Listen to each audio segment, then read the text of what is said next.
periodismo y abogado con maestría en ciencia política y con estudios en comunicación corporativa y posgrado en gobernabilidad y gerencia política por la Pontificia Universidad Católica del Perú y la George Washington University. Por favor, les pedimos a todos los participantes que apaguen sus micrófonos y que vayan dejando sus preguntas en el chat. Asimismo, el ponente la va a responder cuando sienta que sea el momento. Empezamos. Puede empezar.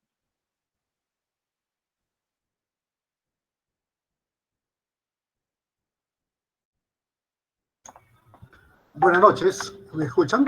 Quiero saber si me escuchan bien. Se le escucha muy bien. Perfecto. Bien, bueno, ya me han presentado, soy Richard Tapia. Para mayor señas y detalles me pueden ubicar por las distintas redes sociales. Y el día de hoy vamos a hacer un poco de, digamos, va a ser un poco más, quisiera yo que haya más participación de ustedes.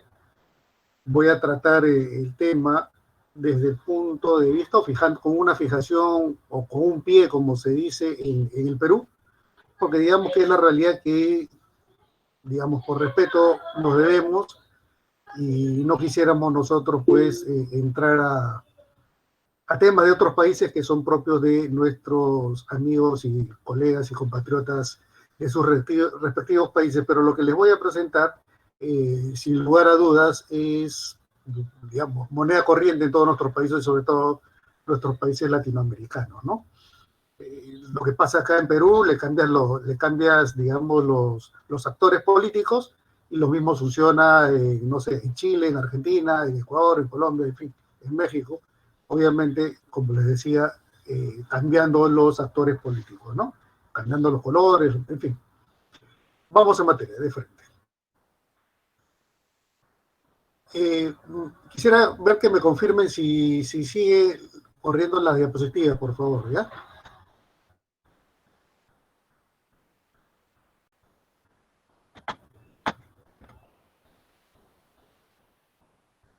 ¿Sí me confirman?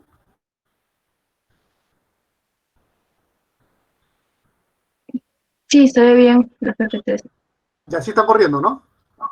No, se ha quedado con su nombre en el logotipo. Ok, entonces vamos ahorita. Ahora sí, ¿no es cierto? Listo. Ok. Bueno, hay candidatos, mi nombre, cualquier cosa, me ubican por ahí y estamos en contacto en cualquier momento, no necesariamente durante esta presentación, en cualquier momento, cualquier día que ustedes consideren. Bueno, una premisa, ser o no ser, ahí está el detalle. ¿Se acuerdan de esa frase? Bueno, la vamos a desarrollar más adelante. Quisiera yo, en esta primera parte, señalarme y centrarme en cómo está la realidad, vuelvo y reitero, en nuestro país, en el Perú, y por extrapolación a otros países, ¿no? Pero básicamente en toda Latinoamérica creo que tenemos digamos, un común denominador, ¿no? Y que es la corrupción. Bueno, en el Perú estamos así, o empezamos así. ¿Se acuerdan de ese señor? Expresidente de gobierno regional de Ancash, y que pareciera ser que él desencadenó el destape de olla de una ola de casos de corrupción de autoridades políticas en el Perú. En la región Ancash, norte de Lima; Tumbes, norte del Perú, frontera con Ecuador, el ex gobernador regional; Cajamarca, que hace poco lo recapturaron, le dieron prisión preventiva domiciliaria y ahora lo capturaron hace poco; Cerro de Pasco, al centro del Perú, gobernador regional; en el Callao, puerta de entrada al Perú, donde está el aeropuerto, el puerto más importante del país, ¿no es cierto? ¿Se acuerdan de este señor? Bueno, Moreno, ¿no? En Ancash, el que siguió, Loreto, aunque ahora creo que está con prisión domiciliaria o con algunas restricciones, el señor de Madre de Dios. Y a nivel de presidente creo que ya es público y conocido, ¿no es cierto? Desde el señor Fujimori, en la década de los 90, está preso, sucesor del expresidente Toledo, preso hasta hace poco, y hace unos días, semanas atrás, por el tema de la pandemia, por la cual atraviesa el mundo, en Estados Unidos le dieron prisión domiciliaria, ¿correcto? El señor Alan García, que ya no nos acompaña en este mundo terrenal, se dice que se habría suicidado por no acatar una orden que posiblemente lo podría llevar a prisión. El señor Humala, también, que está en líos señalados por temas de corrupción, ¿no es cierto? Él está en su casa, creo que le han levantado las medidas, las restricciones, pero igual está señalado también por corrupción. El señor PPK, que hasta hace poco fue presidente del Perú, que por temas de corrupción, producto de la Bajato, también fue obligado a la renuncia, ¿no es cierto? Y nos encontramos en este escenario, el presidente Vizcarra. Algunos medios de comunicación masivos señalan de que habría detrás de ello una serie de corrupción en la gestión del señor Martín Vizcarra. Ahí ya están las denuncias periodísticas, y de ser ciertas estas denuncias, y si se comprueba en el Poder Judicial, lo más probable es que este señor también continúe la racha de los 30 años de gobierno de expresidentes, todos, ¿no es cierto?, sindicados por temas de corrupción. Ese es el escenario que tenemos ahorita en el país. Obviamente no es el escenario de muchos países latinoamericanos, pero tienen ahí uno, creo que hace poco en Colombia han pedido detención para el expresidente Uribe, si no me equivoco. En Ecuador están señalándolo al expresidente Correa también como con actos de corrupción, por lo menos señalamientos. Y así podríamos pasarnos, digamos, toda la noche enumerando presidentes y expresidentes de toda Latinoamérica con algunos indicios, por lo menos, indicaciones de corrupción. Ese es el escenario. Vamos al plano mediático. En el Perú no es ajeno a lo que pasa, por ejemplo, en Chile o Argentina, para señalar dos casos puntuales. En el Perú tenemos el conglomerado del Grupo del Comercio. Si no me equivoco, tienen el 78% de los medios de comunicación. Ahí algunos, ¿no es cierto? Los más importantes, los más relevantes. Tenemos desde revistas, medios digitales, diarios deportivos, de espectáculos, canales de televisión, en fin, ¿no es cierto? De todo como en botica. Esto normalmente, y bueno, hay mucha historia detrás que nos demoraríamos horas en conversarlo, pero le voy a dejar un link interesante para que vean cómo está el tema de los oligopolios en el Perú ahorita, ¿correcto? Pero antes, como los había mencionado, ¿no es cierto? Les decía que el comercio, el conglomerado del Grupo de Comercio, controla el 78% del mercado de venta de diarios, ¿no? De diarios. Y obviamente al grupo EPESA le compró hace algunos años ya atrás, y obviamente se hizo del 78% de, digamos, del mercado de diarios en el Perú. Ahorita, vigente. Pero también pasa lo mismo en Chile, por ejemplo, ¿no? Ahí tenemos el grupo Copesa y el grupo de Mercurio. Si bien es cierto, entre ambos manejan, digamos, una gran cantidad de medios, ¿no? Sobre todo lo de Mercurio, que tiene que ver con informativos, ¿no? Pero también Copesa no se queda atrás, ¿correcto? En Chile.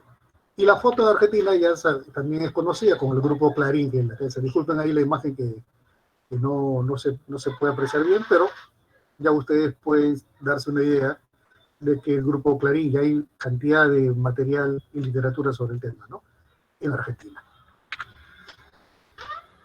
Bueno, entonces nos vamos entrando a este análisis de la realidad, tanto desde el punto de vista político y mediático, o informativo, si se quiere, ¿no?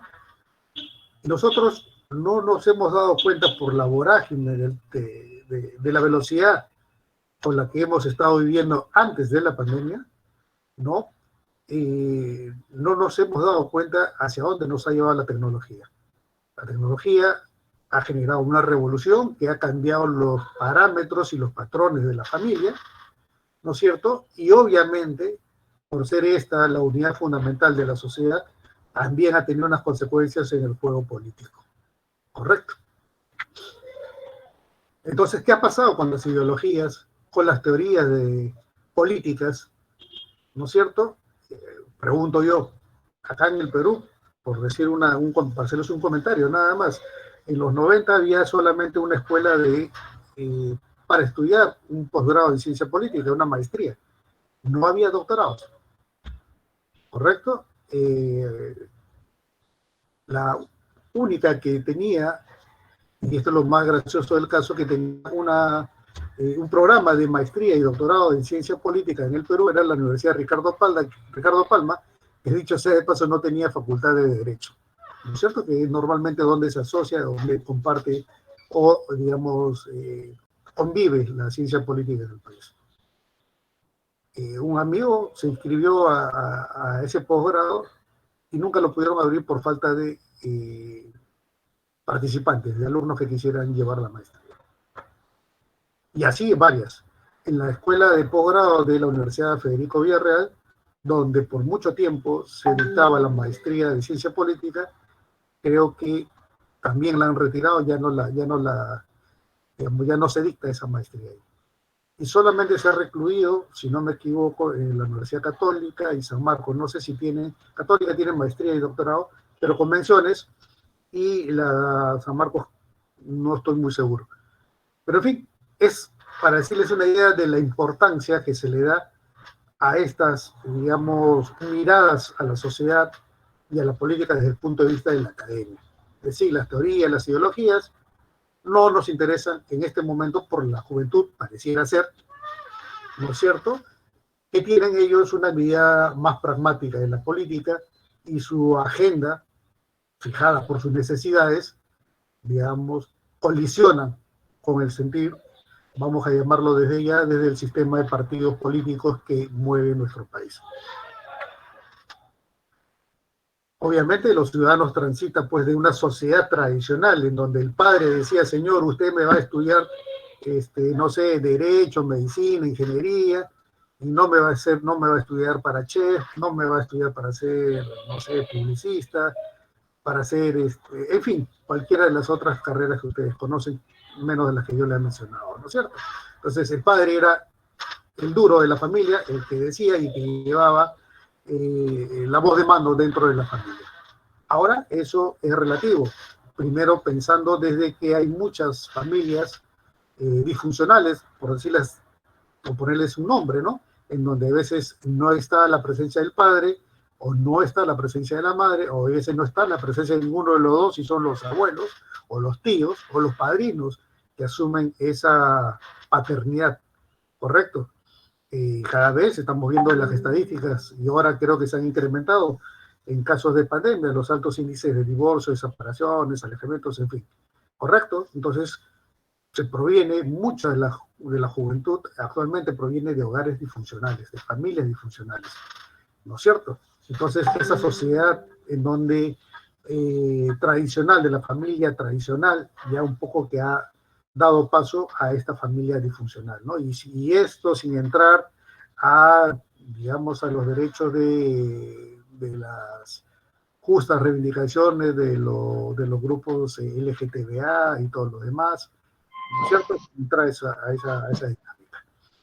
Entonces, esto ha generado pues que actualmente tengamos una sociedad netamente individualista, y también aquí, sin querer nosotros señalar, desde el punto más objetivo que se pueda, esta sociedad individualista, un poco que auspiciada por las sociedades liberales, neoliberales, como ustedes las quieran llamar, en donde obviamente el individualismo es una característica fundamental, ¿correcto?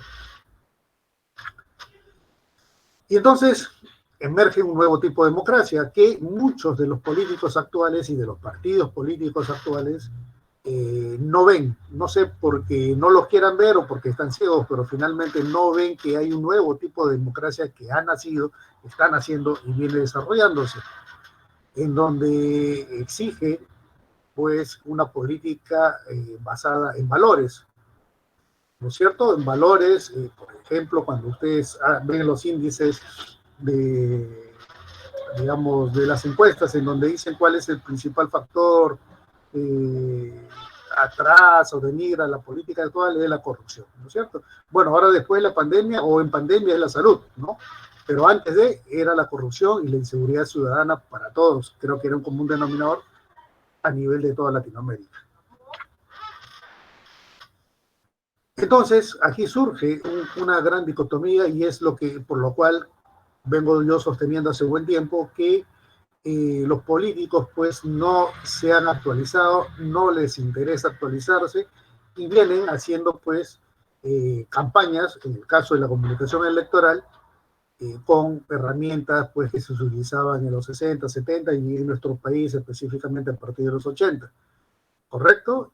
Y también tampoco en la comunicación de gobierno vemos pues que hay un prolijo manejo de la comunicación gubernamental. Entonces, digamos, no sé si rechazo sea el término correcto, pero sí hay una cuestión de no saber valorar ni apoyarse en los especialistas, ¿no? Y yo siempre acá, permítame un paréntesis, pongo este ejemplo, ¿no? Si a uno, a un familiar o a nosotros, Dios no quiera, supuesto negado, tenemos un problema con el corazón y necesitamos una operación, tratamos de investigar, ¿no es cierto?, quién es el mejor cirujano cardiovascular para que pueda atendernos o atender a nuestro familiar, ¿correcto? Y en la medida de nuestras posibilidades accederemos a sus servicios. Esto es igual. Yo no sé yo no podría poner a mi compadre de fin de semana o a mi vecino, a mi amigo, a mi sobrino, para que realice una operación al corazón, ¿no? Es netamente especialidad del cirujano cardiovascular. Igual pasa en la política.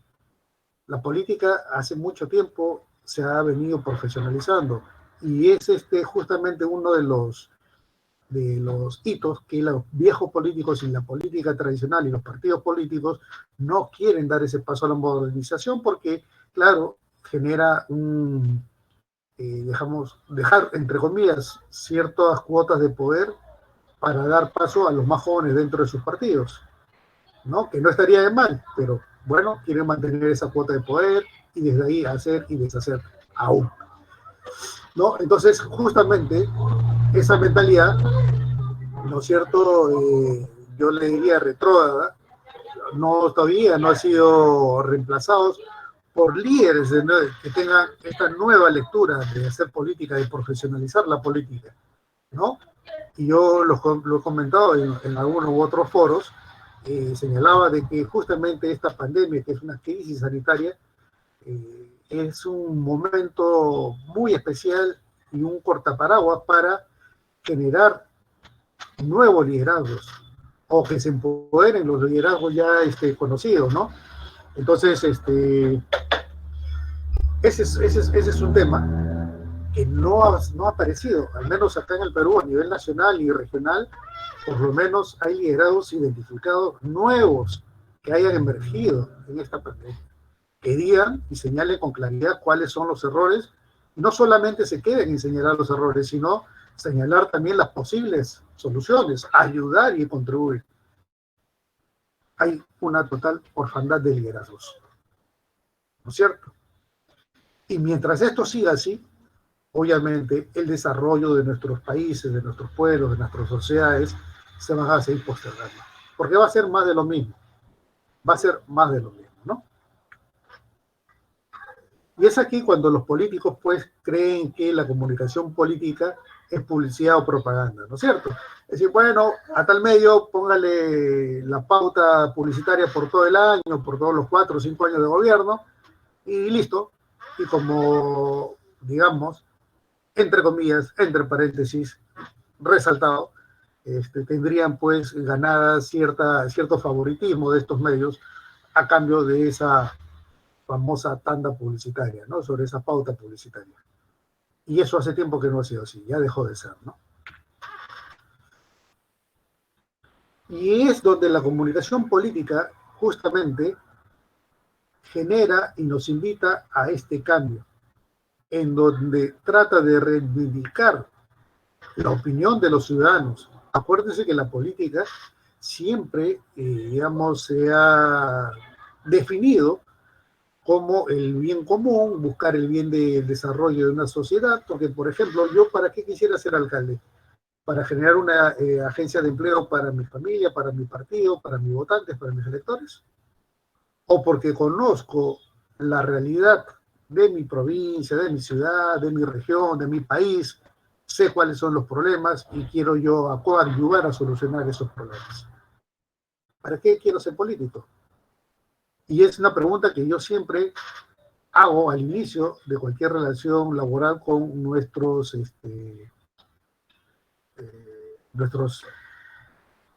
clientes, vamos a llamarlo así. Aunque a mí me gusta llamarlo de otra manera, pero bueno, clientes para que se entienda, ¿no es cierto? O nuestros asesorados. Entonces, ¿para qué quiere ser usted alcalde? ¿Para qué quiere usted ser congresista? ¿Para qué quiere ser presidente? ¿Para qué quiere ser gobernador regional? Esa es la primera clarinada, la respuesta que nos dé ese político. Va a ser la primera clarinada de alerta que nos dé frente al panorama sobre el cual vamos a trabajar. Les decía yo de inicio que estas ideas son un rápido bosquejo porque lo que yo prefiero y voy a preferir en esta jornada es sobre los temas planteados, interactuar con ustedes a través de sus preguntas, a través de repente, una opinión, pero eso sí, breve para hacerlo dinámico, ¿ya? Entonces, las primeras conclusiones y o recomendaciones podrían ser lo siguiente, que necesitamos políticos que sean capaces de comunicarse con el ciudadano. ¿Ocurre eso en este momento? Creo que un 90% hasta 95% me atrevería a decir que no pasa, ¿no? Salvo por ahí aislados esfuerzos, ¿ya? Entonces, el político tiene que saber escuchar al ciudadano.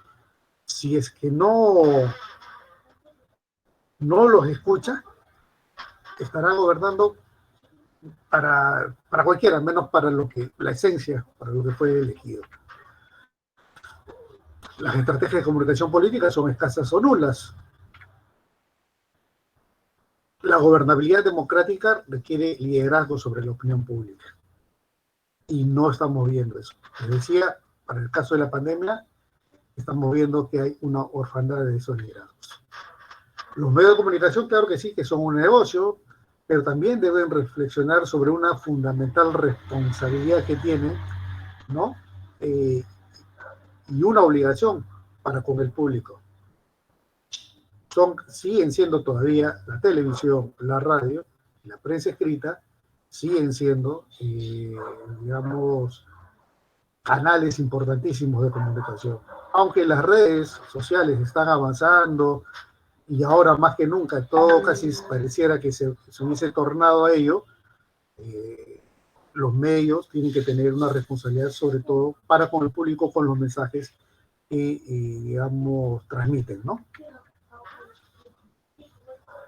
Los gobernantes, los gobiernos, los políticos deben ser o deben dejar de ser aburridos, ¿no es cierto? Yo particularmente ya no entiendo cómo los 28 de julio en el Perú, cuando el presidente va por ley a rendir cuenta al Congreso de la República, toma un discurso de 2 horas, 3 horas, que sinceramente nadie lo escucha, ¿no? Y son pocos los que escuchan, y finalmente creo que ese formato debería variar, porque la gente no los oye, no los escucha. ¿Cómo vas a hacer? Sí es cierto que es una obligación en el Perú hacer ello, pero hay formas de presentarlo. De repente puede ser, no sé, de una manera sucinta. Y si quieren el desarrollo, entren a la página web del gobierno y ahí está todo, con dibujitos, con lo que tú quieras. Pero debe ser lo más atractivo, ¿no? Para el ciudadano.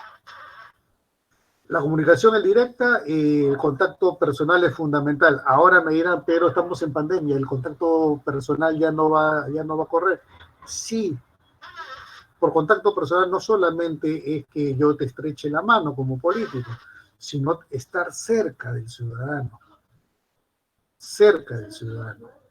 Y vamos a ver, como ya hemos visto, por ejemplo, en Argentina y en México, en otros foros, compartí lo que hicieron unas protestas en Córdoba, en Argentina, frente al contagio de 2 médicos en esta ciudad, ¿no? Salieron todos los médicos en caravana, en autos, a hacer un reclamo al gobernador de Córdoba, si no me equivoco. Igual en México, frente a AMLO, salieron a protestar en todas las ciudades, las principales ciudades de México, ¿no es cierto? También usaron los vehículos. O sea, creatividad, siempre hay una forma. El contacto personal, reitero, no es darte la mano, abrazarte, darte un beso, ¿no? No solamente es eso. las ciudades, las regiones, los países solo van a llegar hasta donde llegue su gente. Si la gente, los ciudadanos, no empezamos a tomar, digamos, nuestra posición, nuestro rol en la sociedad, y para ello con los profesionales, con sus líderes, entonces vamos a tener lo mismo, ¿no? Vamos a tener lo mismo y ahorita le voy a comentar una cuestión muy personal, ¿no? Y obviamente no puedes comunicar bien lo que estás haciendo mal, eso para los gobernantes, y es creo que lo que está sucediendo en este momento. Esto, vivimos sobre teorías políticas desfasadas, partidos políticos inexistentes, sin ideología, sin planes de gobierno. Pero sí, sin embargo, están llenos de sinvergüenzas, mafiosos, mediocres, delincuentes, que asaltan al poder para enriquecerse. Esta es la realidad, no hay otra, ¿no es cierto? Salvo, y voy a leer sus preguntas, de repente alguien tiene otra lectura, de repente me puede decir que yo estoy equivocado. Esto es lo que está pasando ahorita. Y seguimos con este cuento desde los últimos 30 años con lo mismo. Esta pandemia, hablo del Perú, pero tranquilamente puede ser el análisis para otro país latinoamericano, ha desnudado que esta famosa burbuja en la que vivíamos era una farsa. Un presidente finado, que prefirió el suicidio a ir a la cárcel, nos dijo en su gobierno que nos faltaba poquísimo para que el Perú entre a ser un país de primer mundo. Pregunto yo, frente a las evidencias de la pandemia, ¿dónde está el país de primer mundo? ¿En dónde está? ¿Hay ideología? ¿Hay un pensamiento claro de lo que se quiere hacer con el país? ¿Sabemos, o estos líderes políticos, o estos partidos políticos, 22, 24, que todavía tienen permanencia en la autoridad electoral, saben hacia dónde quieren llevar el país? ¿O están viviendo el día a día? ¿O a ver a quién golpean? ¿O a ver si buscar los aplausos de los ciudadanos? ¿No es cierto? Hay que tener claro esto. Hace poco hemos tenido, les representaba digamos, el oligopolio del Grupo Comercio, de este conglomerado mediático, pero así también pasa, y lo hemos visto ahora con el tema de salud. ¿Quiénes son dueños de las clínicas, de las farmacias, colegios, universidades? Ahí les voy a compartir un trabajo que hizo Ojo Público muy interesante, donde señala todos estos grupos de poder ahorita en el Perú. Una opinión muy personal. Se liberó la economía, vamos a la reactivación 1, 2, 3, 4. ¿Qué nos ha traído? Mayor número de contagios. ¿Por qué? Porque los dueños normalmente no suelen ir digamos, a cosechar espárragos, ¿no? O uvas, o paltos. ¿Quiénes van a hacer ese trabajo de campo? Y en el Perú, ellos tienen, los trabajadores del sector agrario, una ley especial agraria, ¿no? En donde no tienen los beneficios que sí tiene un trabajador normal. Y a ellos se los hace puesto, igual a las empresas mineras. ¿Quién va a que se meta los socavones en las minas? ¿El dueño, el accionista o Juan Pérez? ¿No es cierto? Entonces, estas cosas hay que tenerlos muy en claro y muy presente. Aquí me voy a permitir compartir algunas frases para justamente también provocar la conversación que vamos a tener ya desde dentro de un poco. Y les pido que vayan alistando sus preguntas, comentarios también ahí para hacerlo, digamos, esto no sea un monólogo, ¿no? Un Estado es gobernado mejor por un hombre bueno que por buenas leyes. Y eso se refleja mucho en los gobiernos autoritarios, ¿no? En donde pareciera ser que las cosas avanzan un poquito más que en democracia. No justifico ni uno ni el otro, es una evidencia. Y acá en el Perú, donde hemos tenido gobiernos autoritarios, el país ha desarrollado de una manera, una dinámica más rápida que en democracias. No lo dice Richard Tapia, ahí están los libros sobre la bibliografía, sobre ese tema. Cuando los hombres honrados se van a casa, los pillos entran en la del gobierno. Y es esto un poco la factura que estamos pagando como ciudadanos, como sociedad, en, digamos, desligarnos de la política, hacernos a un lado de la política, porque dicen que la política es sucia, es cochina y todo. No, señores, la política no es así. La gente que entra y se corrompe o entra a, digamos, a robar el erario nacional, es el corrupto, no la política. ¿Correcto? Un buen gobierno es como una buena digestión. Mientras funciona, casi no la percibimos. Aquí en el Perú, parece, pues no solamente tenemos una mala digestión, ¿no? Sino también con lo que conlleva a ello. No me voy a expresar más ahí. Y nos preguntamos, ¿cuál es la esencia de un buen gobierno? Confucio nos lo decía hace muchos años. No resolver los asuntos con precipitación y no buscar el propio provecho. No resolver los asuntos con precipitación y no buscar el propio provecho. Tan fácil y sencillo. José Martí, cubano, nos decía que gobernar no es más que prever. Y en estas épocas de pandemia pareciera que en el Perú no cumplimos esta máxima. No importa el zapato que uso, sino la huella que dejo. Eso deberían tener muy en cuenta los políticos, ¿no?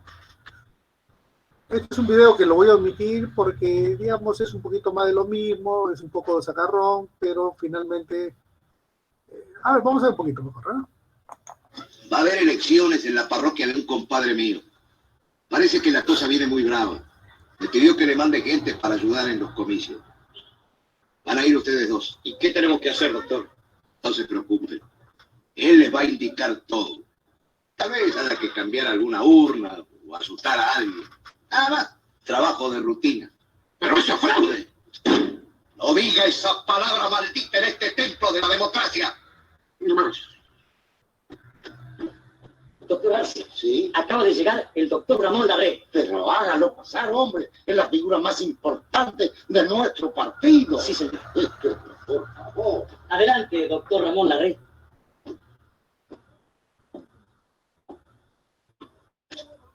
Mi querido doctor, es para mí un alto honor tenerlo a usted en mi parroquia.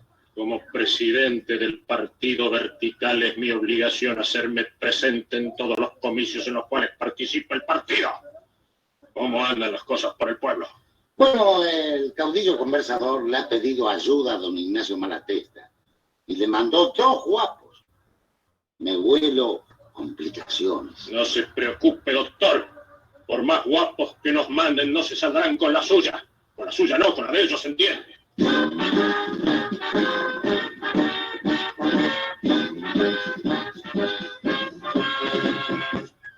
Disculpe, caballero. Se nos hizo un poco tarde. Me imagino preparando el fraude. No importa. Ganaremos lo mismo. ¿Quiénes son estos 2 individuos? Son los fiscales del Partido Conversador, comisario. ¿Ah? Está bien. Agente, haga pasar. Un momento. Antes vamos a revisar el cuarto oscuro. No vaya a ser que estos caballeros se hayan mandado alguna picardía. No le permito. Disculpe, doctor. Los señores tienen derecho.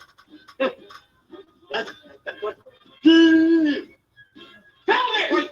El cuarto oscuro está iluminado. Pero no sea bruto. ¿No ves que tiene que ser así? Si no, los votantes no ven la boleta, hombre. Está bien. Por esta vez se lo vamos a dejar pasar. Está bueno.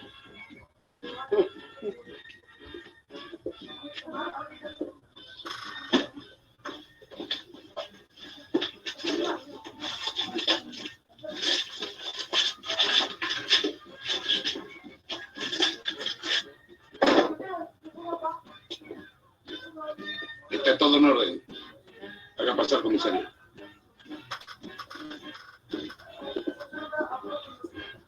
Que pasen. Buenos días. Vaya para allá, petizo.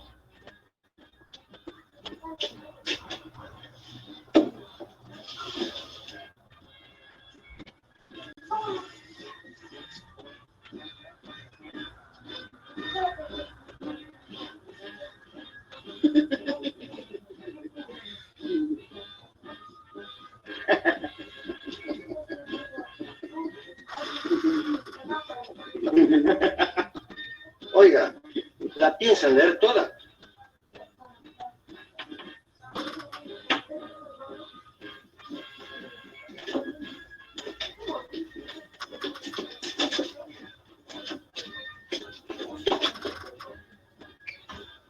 Creo que va a ser un comicio ejemplar. Sí. En el cuarto oscuro no hay ni una boleta del partido vertical. ¡Enano alcahuete!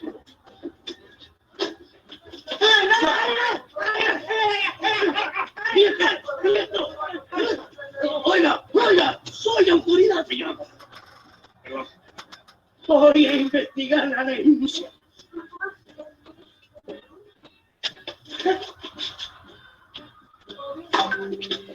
Tiene razón, no hay ninguna boleta.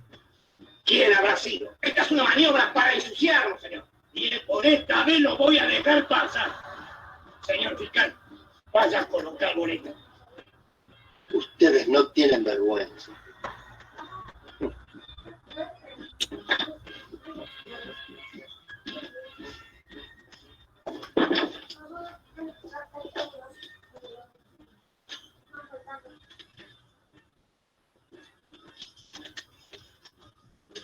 Si lo hace, un momento.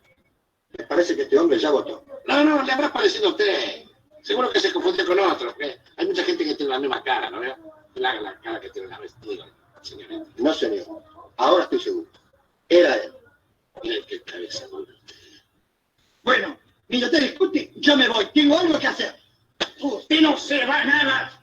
¿Es cierto que votó antes? Sí, 4 veces. ¿Qué ejemplo, eh? Es un fanático del civismo. Usted se calla la boca. ¿Y por qué hiciste eso? Bueno, me agarraron afuera. Me dieron 4 libretas de rodamiento y 10 pesos y me dijeron que hubiera votar. Esto es increíble. Es el fraude más escandaloso que he visto en mi vida. Realmente hay gente que no repara en nada. Rápido, que pase el próximo votante. No, señor. Primero hay que aclarar esto. Habla. Ahora vas a decir quiénes te dieron las libretas y la plata. Si no, esta noche vas a dormir al calabozo. Está bien, comisario. Lo que me dieron la libreta de rodamiento fueron... Bueno,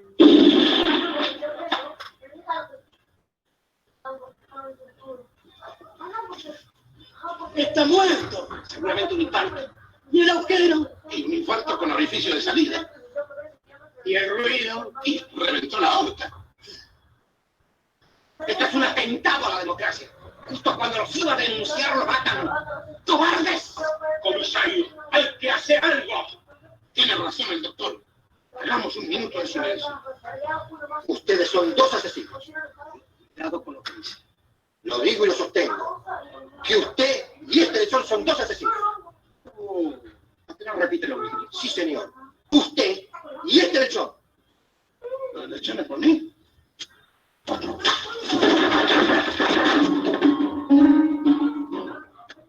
Y lo tenía podrido. Va.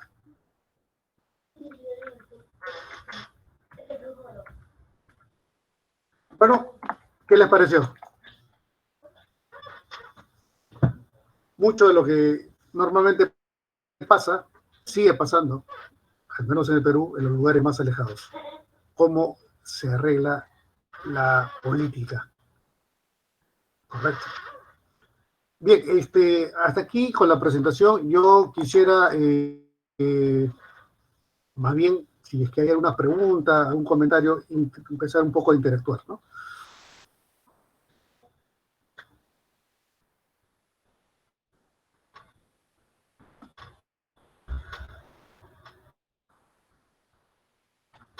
Saca la mano de ahí.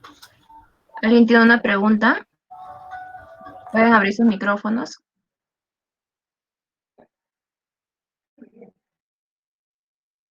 Yo quería comentar algo. Hola, ¿me escuchan? Sí, Sí, adelante. ya continúe. Hola, Richard, te saludo desde Colombia. Richard, mira, lo que hablabas ahora de la desconexión que tiene el ciudadano con, pues, digamos, con el político que tú crees que es en un 90% de los casos. Yo estoy de acuerdo contigo y creo que esta desconexión se da sobre todo cuando el político pues, es electo. Y no es por sonar cliché, porque pues realmente es una opinión que tienen los ciudadanos y que yo la he podido corroborar con una encuesta que realizamos para un trabajo de clase en la especialización de marketing político de la Universidad Externado. Entonces a mí me parece que más allá, digamos, de hacer esa reflexión que es, por decirlo así, obvia y que muchos de nosotros la reconocemos, lo importante sería entender qué pasa, o sea, que, por qué se crea esa desconexión o cómo desde la comunicación política podemos mejorar, no sé, este aspecto, pues, de, digamos, de la comunicación.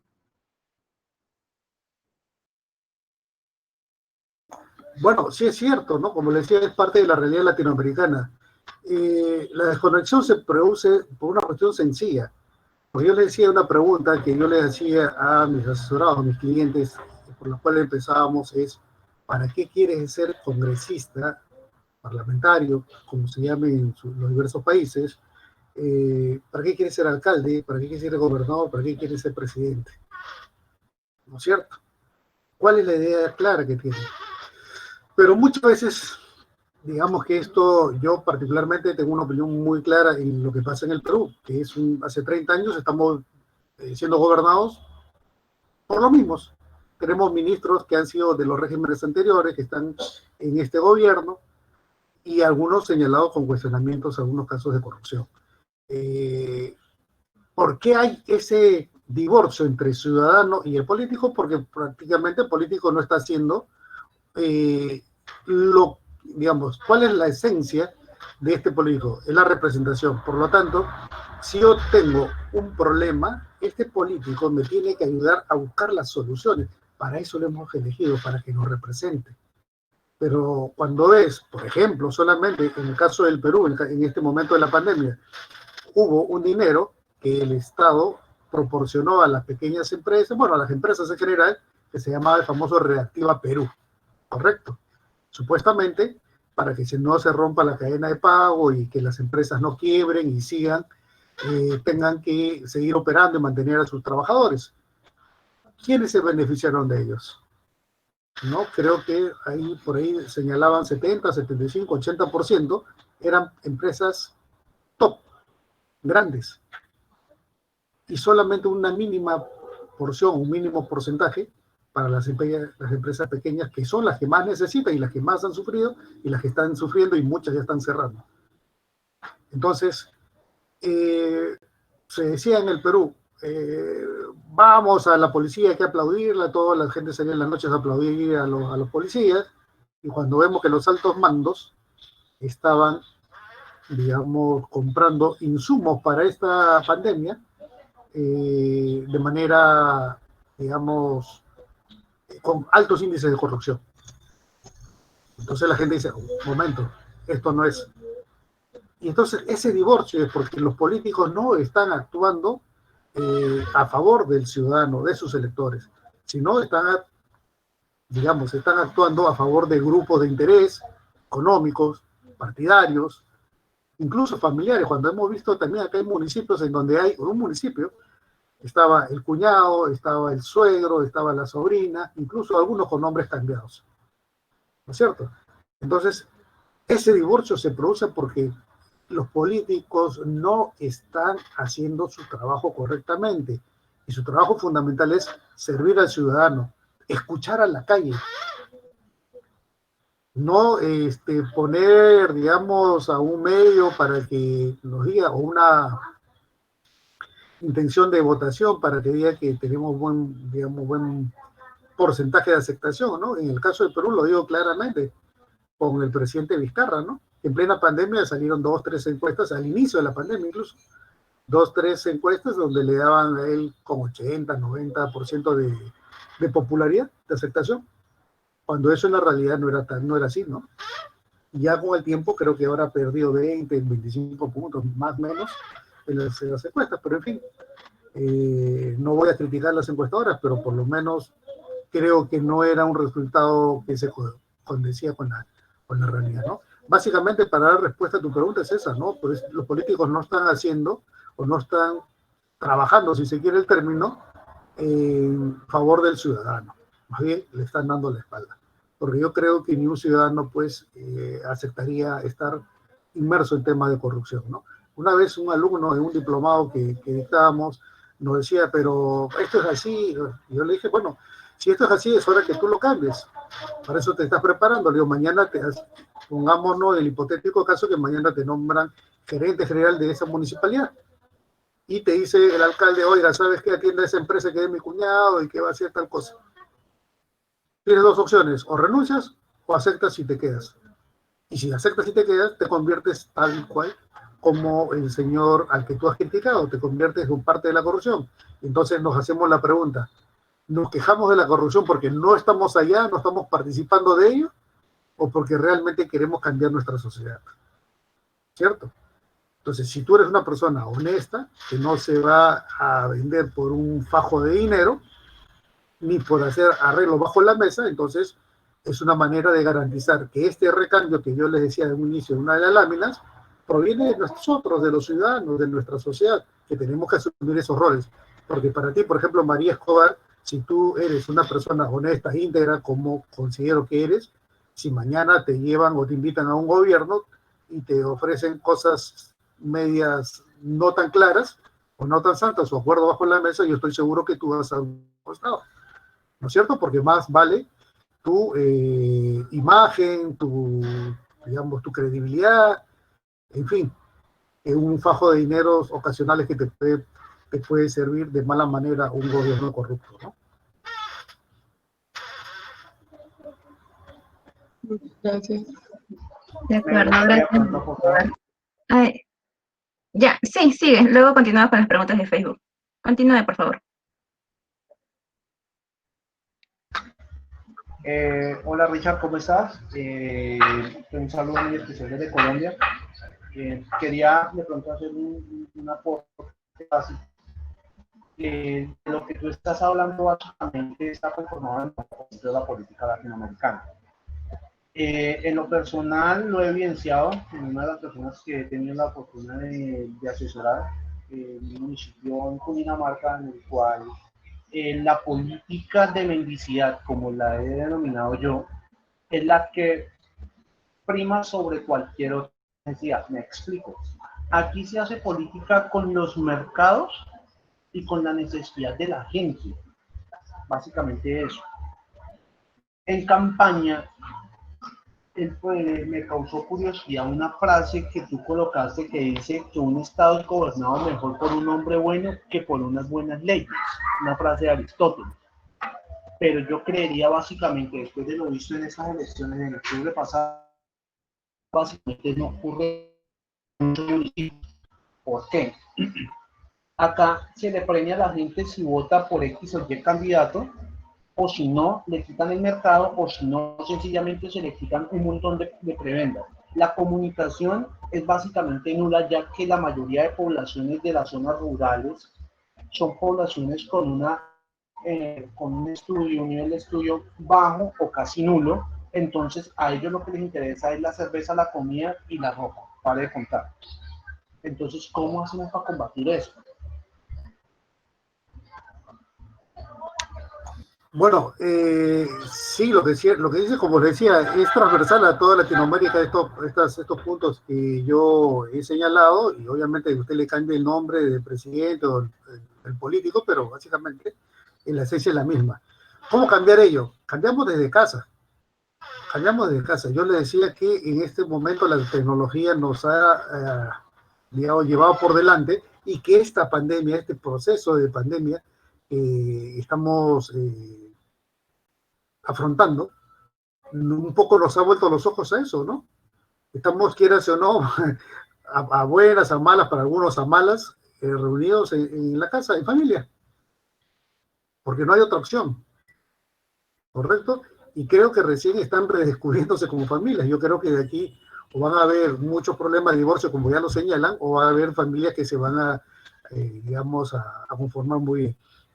Y eso pasa desde la familia, recuperar la esencia de la familia.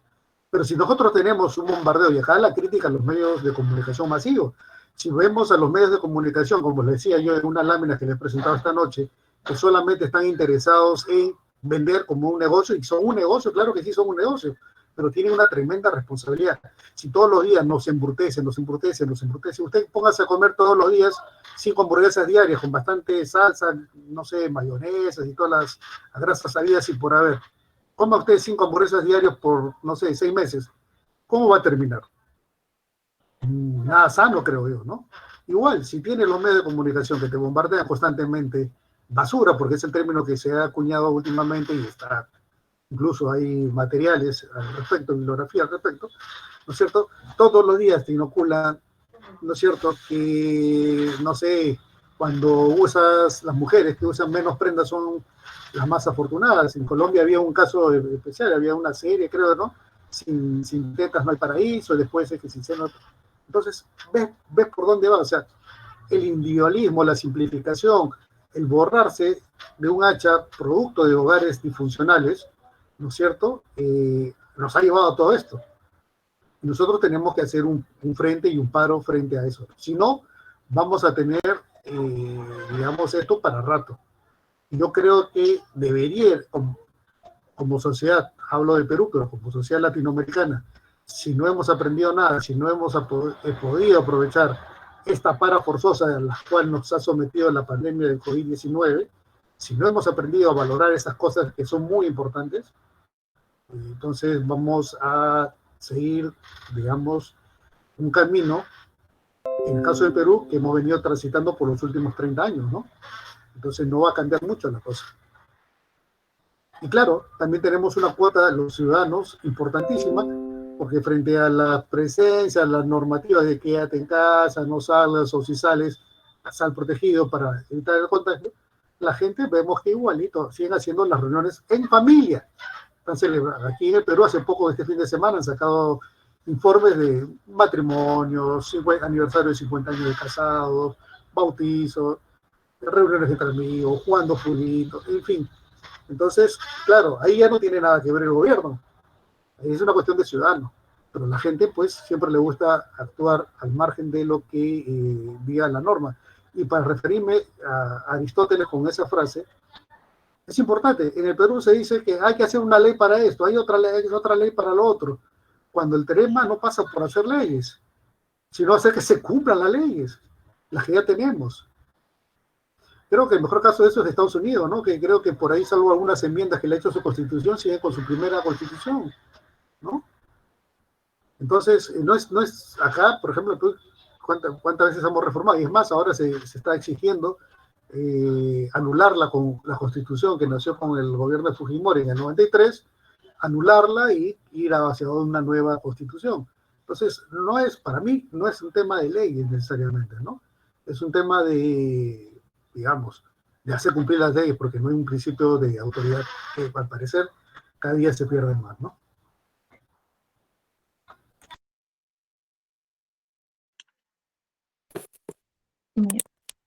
De acuerdo, también tenemos preguntas por Facebook. Buenas noches. Disculpa, Sí. voy a ir con la Buenas pregunta de noches. Facebook, ¿de acuerdo? Ok, Luego está bien. sigue Richard. Primero, Elías Taboada Gómez pregunta, muchos candidatos entienden que el consultor político también debe ser quien toma la fotografía o el encargado del community manager. ¿Qué hacer para profesionalizar el rol del consultor? Gracias de antemano. ¿Qué hacer? Bueno, es sencillo, ¿no? Siempre lo decimos en los foros en los que nos reunimos y participamos diversos consultores. Primero, el consultor todoterreno que te toma la foto, que te hace la nota de prensa, que te maneja las redes sociales, no te lleva a buen puerto, ¿no? Normalmente, y eso es lo que no entienden los políticos, normalmente, es por ahorrar, contratan a una persona que un poco más hasta los afeita. ¿Correcto? y también porque hay una necesidad, que hay gente que les gusta estar acompañando las campañas y por ganar una notoriedad, bueno, se prestan hasta afeitarlo, pues, ¿no? Y obviamente, claro, si lo que vas a cobrar con eso que tú pides por tus honorarios, ellos dicen, ¿para qué voy a pagar tantas cosas si puedo pagar a uno por el 10% de eso, de esa cantidad, y me va a afeitar? Entonces, eso es una cuestión también de amor propio, ¿no? Cada uno tiene que saber valorarse frente a ello. Y claro, yo tengo acá en Perú una mejor ejemplo, de repente no es el más ideal, pero es una cuestión que pasó. Hubo una campaña, no recuerdo en qué año, creo que fue el 2016, no recuerdo bien exactamente la fecha, pero el señor César Acuña, líder del partido Alianza para el Progreso, APP, contrató los servicios del conocido y destacado colega y consultor Fabre. ¿Se acuerdan ustedes de ese episodio? ¿No es cierto? Y le cobró pues lo que cobra los honorarios del señor Fabre. Empezó a hacer su trabajo y el político no le hacía caso. No le hacía caso. Hasta que en un momento dijo, ¿sabe qué? Yo estoy de más, así por más que me paguen a mí, yo no me voy a llevar muerto, así que renunció y dejó ahí con todo el dinero que le pagaban, que era cómodamente bien pagado, renunció y se fue. Ese es el rol de consultor que necesitamos. Ese es el rol que necesitamos. A la pregunta puntual del amigo, ese es el rol. O sea, no, digamos, uno está para sumar, no está para ser comparsa de nadie. Sí, por más que digamos que los honorarios sean generosos, uno tiene que darse siempre su lugar, ¿no? Yo creo que desde ahí partimos profesionalizando los consultores. No muchos, digamos, optamos por ello, ¿no? La mayoría asume lo que viene. De acuerdo, gracias. Sigue Richard y por favor seamos concisos para que el ponente pueda continuar. Richard. Ok, buenas noches, ¿se escucha? Ok, muchas gracias. En realidad, Richard, felicidades por la ponencia y me saluda Richard desde Perú. Estamos viviendo momentos críticos en nuestro país y el cual la situación del COVID hace que se pueda hacer una reestructuración con respecto a los comicios electorales que se avecina del 11 de abril del 2021, ¿no? Y motivo de ello, todavía hay algunas reglas que ya se establecieron en el Congreso de la República, en el último pleno, y ya está la autógrafa que falta ser firmada por el presidente de la República, Martín Vizcarra. Y hay un punto importante. La democracia interna, si bien es cierto, está con dos puntos, con lo que es la elección por delegados y también por un voto militante, pero recordemos que más allá de eso, el voto preferencial destruye por completo toda la situación, altera el orden, y por otra parte, ese punto hace que los que tengan más poder económico puedan llegar a cargos de elección popular. Y recordemos que para ser congresista es de conocimiento público que se necesita ser peruano de nacimiento, tener mínimo 25 años, gozar del derecho de sufragio y estar inscrito en el RNIE. Pero con respecto a esta situación, ¿qué se puede hacer para que se pueda llevar un proceso electoral correcto? Ya Martín Vizcarra, si bien es cierto, no lo menciona de manera directa, pero uno analiza de manera abstracta y aparentemente, querramos no, o no, probablemente de repente las elecciones del 21 puedan suspenderse por el incremento que está habiendo con esto del COVID-19 y también haciendo alusión en sus diferentes ediciones que da al mediodía, a veces una, dos veces, tres veces por semana, y en realidad eso hace que haya mucha preocupación con respecto a esos comicios electorales. Y también hay un punto importante en que los financiamientos de los partidos políticos no es tan transparente, y por otro, cuán beneficioso podría ser con esta elección de la paridad y alternancia si se tiene todavía el voto preferencial. Si queremos dar un punto equitativo tanto al varón y a la mujer, La primera pregunta es, ¿crees que esto se debería eliminar? La segunda, ¿cómo hacer que una persona que es política y nunca ha participado en un comicio electoral, cómo puede tener un proceso exitoso, ya sea una elección regional o congresal? Y la tercera, de verdad, esperemos que pronto acabar con esta pandemia y que las elecciones del 21 se lleven sí o sí y podamos elegir a un nuevo gobierno y a los nuevos congresistas. Muchas gracias. Una vez más, felicidades. Bueno, gracias. Gracias, Richard. Primero, yo creo que de todas maneras tiene que haber elecciones el próximo abril de 2021. De todas maneras. Ojo, en Bolivia, y échenle un ojo al proceso boliviano, están tratando de que postergar las elecciones en Bolivia y la gente está moviéndose y está, digamos, eso puede terminar mal si es que se concreta la postergación de las elecciones en Bolivia. Igual, en Perú podría pasar lo mismo. No quiero yo vaticinar ese escenario, pero yo creo que si es que Martín Vizcarra, por lo que insinúas, estaría tratando de allanar ese camino hacia la postergación de las elecciones en el Perú, yo creo que se jugaría mucho, ¿no? Y llevaría al país a una confrontación innecesaria. Y no lo creo, sinceramente, porque yo lo veo muy agotado y parece que por momentos quisiera ya tirar la toalla e irse a su casa, ¿no? Ojalá que eso no pase. Dos, el tema de la paridad. Yo siempre he dicho, defiendo a las mujeres, no tengo absolutamente nada con ello, pero yo creo que el Perú ha avanzado bastante, ¿no? Con este tema de las candidatas al Congreso, creo que le han puesto 50-50, si no me equivoco. Pero al margen de ello, no solo por el hecho que sean mujeres tienen que ser, digamos, elegidas o electas.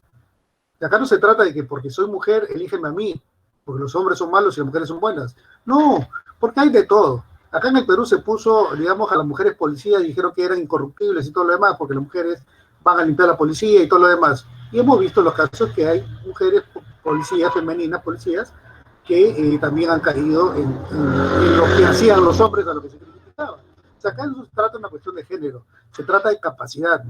Si María Escobar o Daphne Guzmán o no sé, las chicas que nos siguen en este foro en este momento se atrevieran a postular a un cargo de representación, yo creo que no lo harían porque son mujeres, sino porque exhibirían sus capacidades, sus fortalezas y qué es lo que quisieran hacer, unas propuestas de repente, ¿no?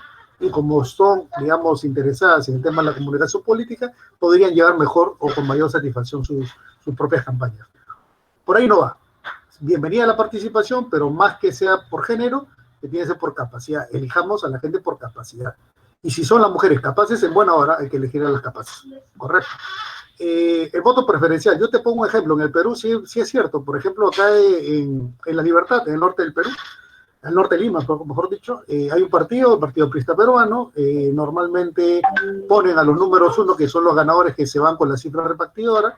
Pero hay casos, por ejemplo, te decía acá en esta región, el número 7 que participaba en esta elección le ganó el primero dentro de su partido, que tenía más poder, era más añejo y todo lo demás. O sea, no necesariamente el voto preferencial es malo y reprochable, ¿no? En mi concepto muy particular, yo no le tendría miedo al voto preferencial. Sí le tendría más miedo a las reglas de juego. Por ejemplo, ahorita ya se han anunciado las elecciones y todavía las reglas electorales no están claras. Correcto, no están claras. Y eso es lo que debemos definir. Hace poco se ha aceptado a que los postulantes al próximo Congreso puedan postular teniendo denuncias o procesos judiciales en primera y segunda instancia, si no me equivoco, si no recuerdo bien la norma. Entonces, eso no lo podemos tolerar, pero sin embargo ya pasó. Alguien me preguntará, oiga, la próxima elección ¿se puede cambiar esto? Yo es difícil, porque son las mismas reglas de juego que han venido digamos, antes de las reformas por las cuales el presidente Vizcarra cerró el Congreso, que no se han llevado a cabo porque, digamos, irrumpió el tema de la pandemia y no se han podido viabilizar dentro de los partidos, ¿no? Como las elecciones internas y una serie de procesos. Entonces, lo que va a pasar es que aquí los partidos, de repente, si hay espacio para un nuevo liderazgo, va a tener que hacer la figura de vientre de alquiler, ¿no? Por lo pronto, es lo que el escenario nos podría marcar ahora 21 de agosto.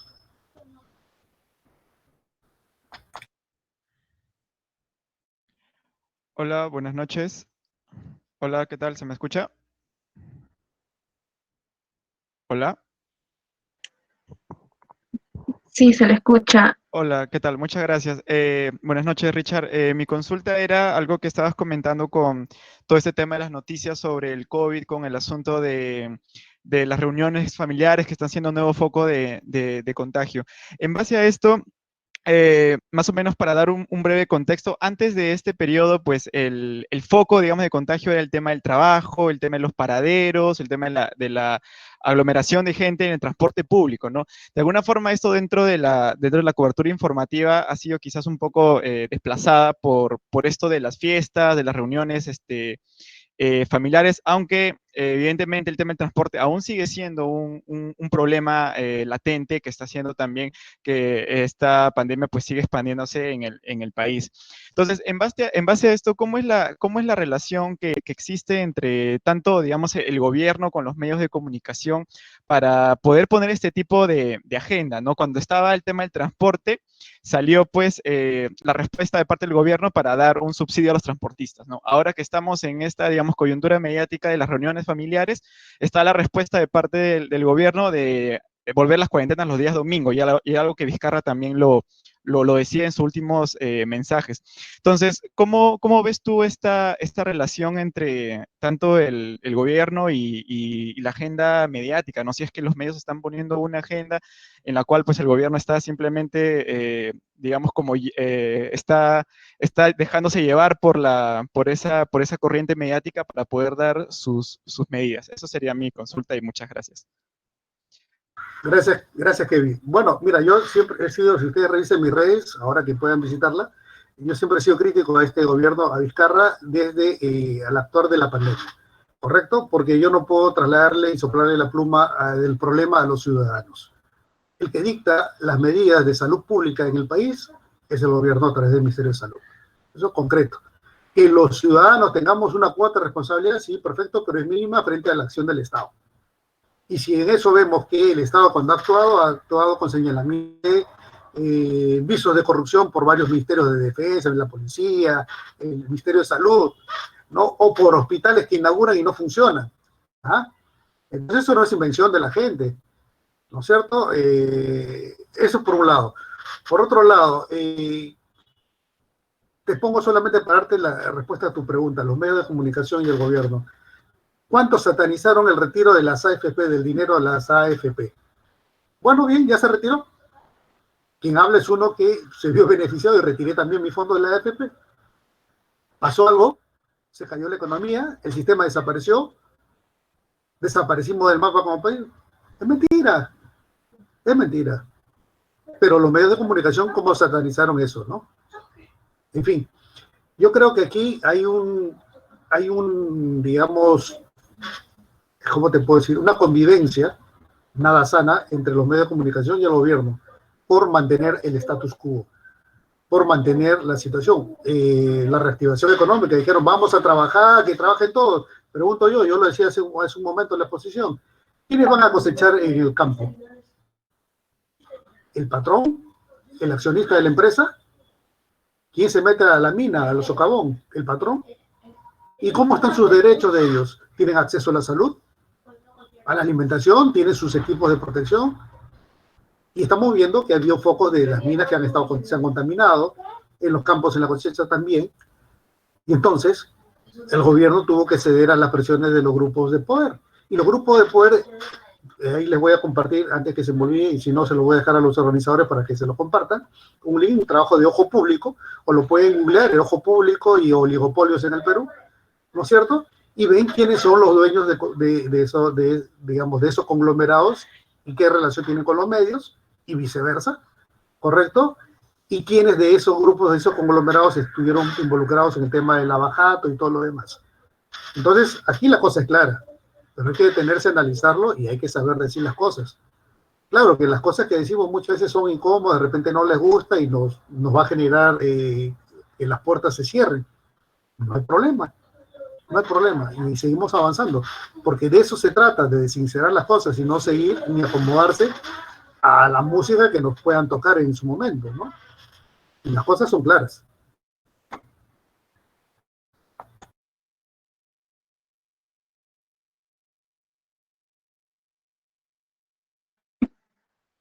De acuerdo, hay otra pregunta en Facebook por Ana Cecilia Tello. Pregunta, ¿cuál es el perfil y la relación con los medios óptimos de un consultor político? Bueno, no escuché muy bien, ¿me puedes repetir, por favor?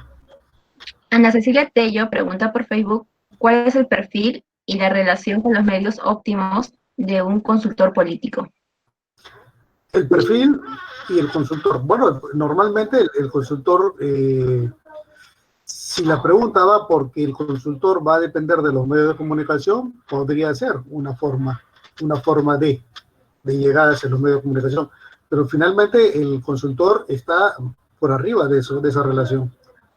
¿No es cierto? Yo siempre le digo, y si hay alguien, algún candidato, alguien que ha trabajado junto con nosotros en una aventura de estas, lo primero que yo le digo es que no menosprecio, tengo grandes amigos en los medios de comunicación, no menosprecio su trabajo, las valoro, las pondero, pero para hacer una campaña no necesariamente necesitan los medios. O sea, aquí la gente cree que el político, la campaña tiene que ir a abrazarse a los medios, si no, no existe, no va a existir. Es una verdad a medias. Sí, necesitas pantalla, necesitas salir a través de los medios, pero también tú puedes ser generador de noticias. Y si tú te conviertes en una fuente noticiosa, los medios te van a seguir a ti. ¿Cómo logramos eso? Con trabajo. Con trabajo. Igual, una crisis también la enfrentamos. Los medios también, como dice el dicho, nos pueden tirar los perros y atacar y oponerse a un gobierno. ¿Y nosotros cómo enfrentamos eso? No nos vamos a pelear, simple y llanamente con trabajo, demostrándole que las cosas que dicen no son las correctas, o no del todo correctas, o 0% incorrectas. Entonces, ese es el rol del consultor. El consultor no tiene que estar peleando. Y es más, un consultor, cuanto menos aparezca en la escena, mucho mejor. Porque así porque cada consultor tiene su activo y su pasivo, como cualquiera. Entonces, cuanto más invisible esté en la campaña, mucho mejor, porque su pasivo no lo va a trasladar al candidato, que podría afectarlo, o también podría beneficiarlo, dependiendo de la situación. Pero cada situación es especial. Un consultor, en la medida de lo posible, debe ser lo más invisible que pueda.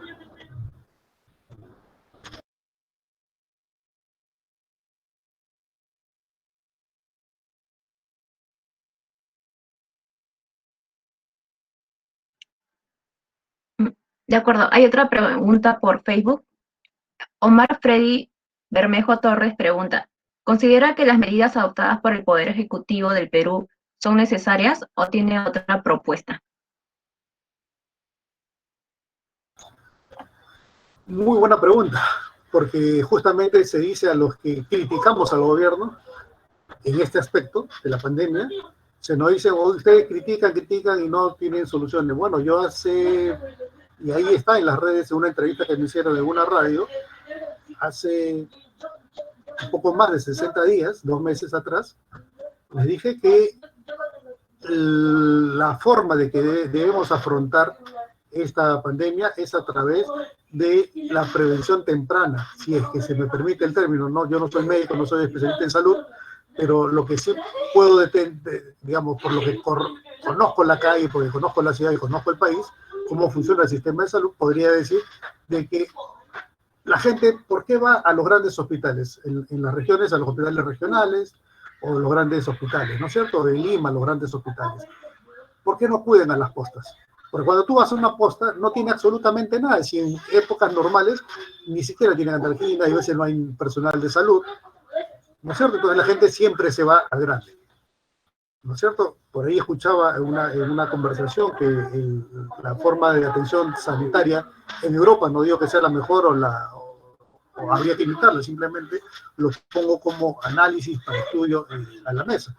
Decían que tú no puedes ir a un hospital grande si es que no pasas primero por vendría a ser a una posta de las nuestras, ¿no es cierto? Y es la posta en donde debería determinar la gravedad, decir si usted tiene o no tiene, qué medida está, darle su paquete de medicinas, o si no, derivarlos hacia un centro mayor y así hacia arriba, para digamos, ir descartando. Esa es una. Otro tema fundamental. Por ejemplo, en Trujillo funcionan muy bien los territorios vecinales, en donde hay un alcalde vecinal que conoce su urbanización, su zona, quiénes son de tercera edad, quiénes tienen necesidad, quién tiene extrema pobreza, en fin. Y ellos podrían involucrarse con el alcalde, con los alcaldes a nivel nacional y convocarlos a estos señores. Y que los ayude a hacer, digamos, ese sondeo básico, el principal, ¿no es cierto?, de sus zonas. En la urbanización A, ¿cuántas personas de tercera edad hay? Gente desvalida que, por ejemplo, vivía de tercera edad, que vivían los esposos porque los hijos estaban en el extranjero o en la capital. ¿No? ¿Cómo podemos ayudarlos? Nada de eso se articula a la sociedad civil, pero sin embargo somos los primeros en decir, los ciudadanos son irresponsables. Claro que hay ciudadanos irresponsables. Y siempre lo van a ver. ¿Acaso cuando ustedes han estudiado en el colegio, en la universidad, no había, entre comillas, el palomilla, el flojo, el que pasaba raspando, que no hacía mucho esfuerzo? Sí, igual es la sociedad. Va a haber gente que no quiera cumplir por X motivos y cree que está que su juventud lo va a salvar, que el virus es No, el virus existe, es real. Si hay una conspiración de un orden hegemónico, mundial, lo que fuese, ahorita no está comprobado, ni se puede descartar, ni se puede, digamos, aceptar esa condición. Lo concreto es que el virus existe y está matando gente. Eso es lo concreto y real. Y de eso deberíamos partir. Yo en el Perú hasta ahorita en el gobierno no veo una campaña de comunicación, y recién en esta última intervención, creo que ha sido ayer o antes de ayer del presidente, un medio de comunicación, creo que fue RPP, preguntó si es que la política de comunicación del gobierno había fallado. ¿Está fallando el presidente? No, dijo, nosotros no estamos fallando allá, nosotros estamos bien. O sea, para el señor estamos todos en el país de las maravillas, ¿no? Entonces, ese es el tema. Ese es el tema. Sí hay propuestas. Y como esto es un aprendizaje constante día a día, de repente lo que yo propongo mañana se puede descartar y de repente se puede decir, bueno, esto no funciona, no funcionó, pero hicimos el intento, escuchamos a los ciudadanos, esa gente está ahí, lista, está empadronada y los alcaldes saben quién está, tiene un teléfono, tiene un correo y tiene un WhatsApp, grupos de WhatsApp. Entonces es fácil. Yo donde vivo tengo un grupo de WhatsApp donde interactúo con los vecinos y todos los días nos estamos informando. Si eso lo hacemos como ciudadanos, ¿por qué no lo articula un alcalde? ¿Por qué no conoce? ¿Por qué no le interesa cómo funciona la cosa? Así de sencillo. Ya estamos 4 meses, no vamos para el 5º, sino más, en el Perú por lo pronto, y seguimos en lo mismo, que el ciudadano es, no que el gobierno es, y seguimos muriendo, Creo que ya estamos en el segundo lugar, creo, a nivel mundial, de mayor índice de mortalidad por el COVID. ¿No es cierto? Entonces, las cosas hay que tomarlas tal como son y no dejarnos llevar, ¿no? Hay que tener un juicio propio frente a esto.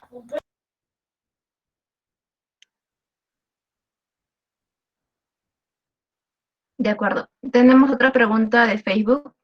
Cristian Enrique pregunta, en relación a la reforma política planteada el año pasado para las próximas elecciones 2021, ¿qué escenario político peruano se puede proyectar? ¿Mejorarán los partidos? ¿Incrementarán el número de militantes? ¿El sistema electoral será más dinámico? ¿Se fortalecerá el sistema de partidos? Bueno, hace un momento creo que parcialmente ya había dado respuesta a esa pregunta. No va a cambiar nada porque el sistema de elección va a ser el mismo antes de pandemia, sin que entren algunas de las reformas que el presidente Vizcarra propició el cierre del Congreso, ¿no? Para ello. Eso no, por la pandemia, eso se ha interrumpido y se ha postergado para la próxima elección. Dios mediante, el 2022 debería empezar con esa nueva regla de juego. Pero para la próxima no, hay 22, 24 partidos, movimientos, agrupaciones políticas inscritas. Si me preguntan mi personal punto de vista frente a ello, yo tendría que decir que no va a variar mucho. Vamos a apostar aquí por un continuismo, sea el señor Forsyth, sea el señor del Solar, por ahí alguien que haga el juego, que puede ser el señor Urresti u otro, pero yo todavía creo que hay escenario para un liderazgo que puede emerger. No le diría un outsider, pero sí puede emerger un nuevo liderazgo que, contraponiéndose a todo esto que les estaba señalando, que es el continuismo más allá de las caras del sistema. Bueno, tampoco es ir a cambiar a un sistema, no sé, de izquierda, socialista, prochavista, o como quieran, no, tampoco se trata de eso, pero sí creo yo que el terreno está fértil y está abonado para cualquier liderazgo que trate de proponer seriamente y contraponer a esta, digamos, a esta ramillete de candidatos que están ofreciéndose ya en los primeros sondeos de las encuestas, ¿no?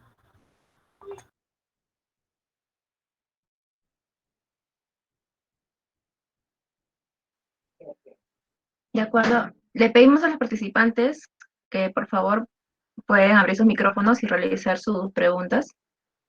Recuerden que el tema es sobre análisis de coyuntura, el contexto social e informativo.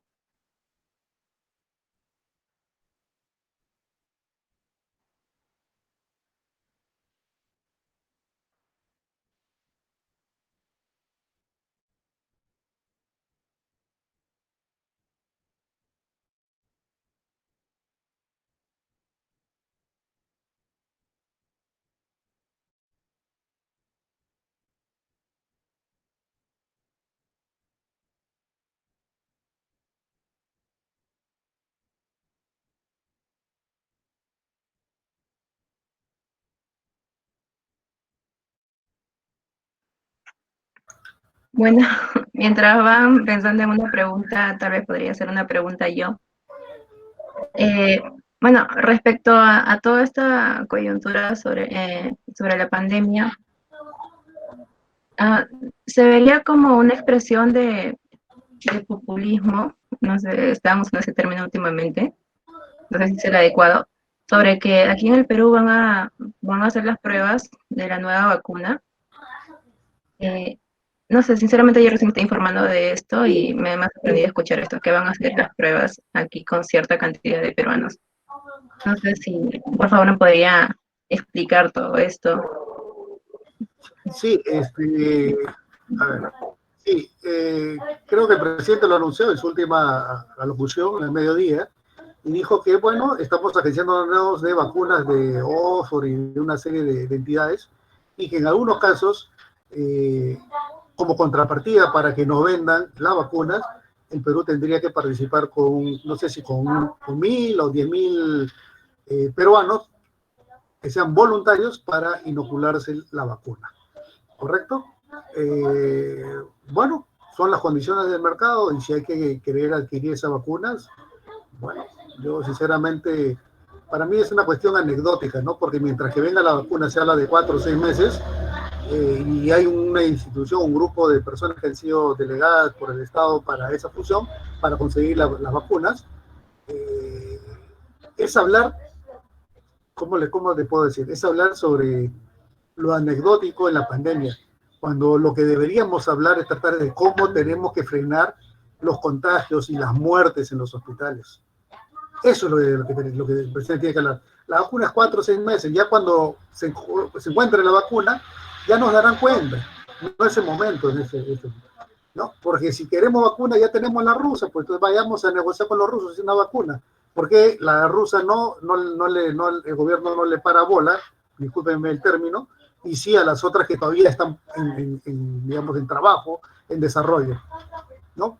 Entonces, hay que ver las posiciones, pero yo creo que en este momento hablar de la vacuna, sí, bueno, es parte de, te vendo, pero primero ayúdame al estudio y, digamos, dame 1.000 peruanos o 10.000 peruanos voluntarios para que se inoculen, ¿no? Y hablando de voluntarios, el doctor Huerta, que es conocido por nosotros en el Perú, que habla por RPP, ya se ha vacunado, creo, ¿no? Y hay una parodia muy interesante de Carlos Álvarez, los invito a que lo revisen en las redes, ¿no? Entonces, más o menos va por ahí, entre risa y risa, esa es la realidad, ¿no? De acuerdo, muchas gracias. Bueno, hay otra pregunta de parte de Carlos Vicente. Dice, buenas noches, ¿cree usted que la prohibición de los días domingos disminuirá el contagio del COVID-19? Y yo digo lo siguiente, bueno, no lo dice Richard Tapia, sino lo dicen las estadísticas. Eso es algo que ya está probado estadísticamente y creo que por ahí alguien en las redes ha corrido digamos, la estadística y obviamente no se ha visto digamos, que desciendan los casos de contagio por hacer digamos, la cuarentena los días domingos, ¿no? Entonces yo, sinceramente, no sería una medida acertada, ¿no? No, digo, o sea, es como pensar de que el domingo el virus sale a las calles y hay que estar en la casa. Y de lunes a sábado, ¿qué pasa? ¿No sale? ¿No se contagia a la gente? Y más, y ya está probado y es sentido común. La gente el domingo es el único día que tiene un poco para liberarse del estrés, de repente salir a dar una vuelta al parque, no sé. Pero yo creo que en estas circunstancias lo que más se cuidan es la propia familia. Claro que hay unas familias irresponsables, dicen, no, pero mira cómo están celebrando. Pueden celebrar sábado, pueden celebrar viernes, están haciéndolo ahora en desayunos. Es una barbaridad, pero es la realidad. Entonces, yo creo que no es una medida apropiada en este momento, porque además finalmente, como lo reitero, ya ha sido una medida que no ha traído ningún resultado positivo, ¿no? Ellos dicen que van a evaluar estos 2 sábados, estos 2 domingos, creo, 3 domingos, y lo van a sacar, pero yo sinceramente creo que no es una medida acertada para enfrentar la pandemia en este momento,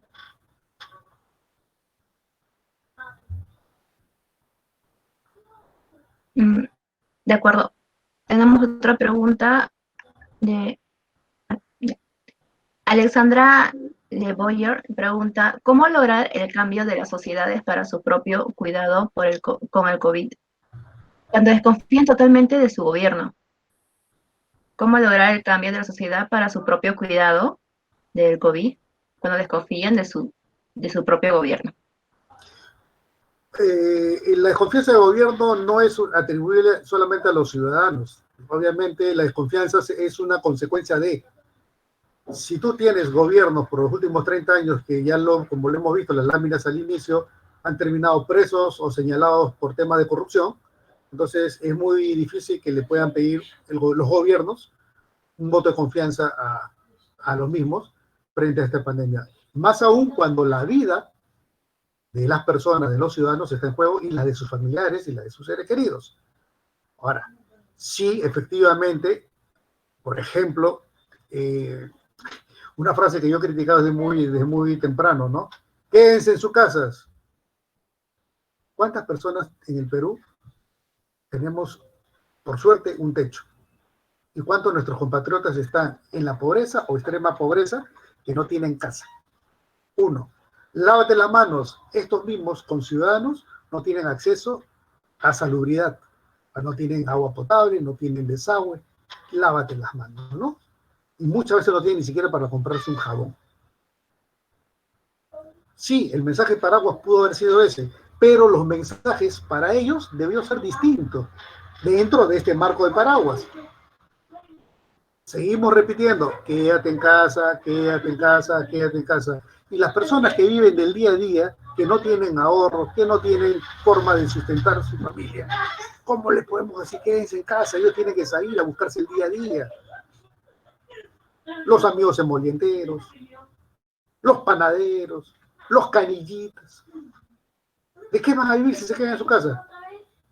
Yo le decía en otro foro, aquí lo que se quiso hacer es replicar lo que hizo China en su momento frente a la pandemia. Dijeron, todos quédense en su casa. Claro, ahí es un régimen autoritario. El que no sale lo fusilan. Pero el Estado no los abandonó, como es un régimen totalitario, agarró a la puerta de la casa, les daba su paquete de víveres y no tenían por qué salir. Y ahí no había ninguna, pretexto para que el ciudadano salga a las calles, porque ya el Estado te está dando tu medicina, te está asistiendo en tu domicilio. Bueno, aquí quisieran hacer eso, y obviamente no se contó que estamos en una democracia y que el peruano tiene el latinoamericano tiene una peculiaridad, ¿no? Que no le gusta muchas veces acatar las disposiciones. Sí, pero es un sector de la población, no es el grueso, que sí contamina, sí, perfecto, pero y vuelvo y reitero que la principal responsabilidad es del gobierno, de los gobiernos. Sí, que los ciudadanos tienen, sí, no todos, algunos sí, tienen responsabilidad, sí, perfecto, pero el que marca la política pública de un país es el gobierno a través de su Ministerio de Salud, ¿correcto? Entonces eso debe estar claro, ¿no?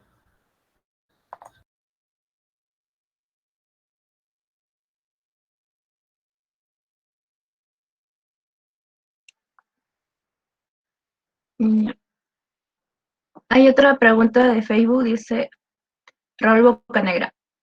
En vez de anunciar apoyo desde el gobierno central, ¿por qué no se transfiere fondos a las municipalidades para atender a la población, sobre todo del interior del país, para reactivar la economía? Bueno, yo soy crítico a eso. Primero, los fondos que se les trasladaron a la municipalidad, yo dije, está publicado en las redes en esa fecha, puse, ¿no? Que se fusile al alcalde que recibe esos fondos para ayudar a la gente en pandemia y se le señale en actos de corrupción. Obviamente que la gente dijo, oye, en el Perú está prohibido el fusilar. Bueno, era un fusilamiento moral, porque yo sabía que la ley nos impide fusilar a la gente. Pero no porque la gente no quisiera, sino porque la ley lo prohíbe, ¿no?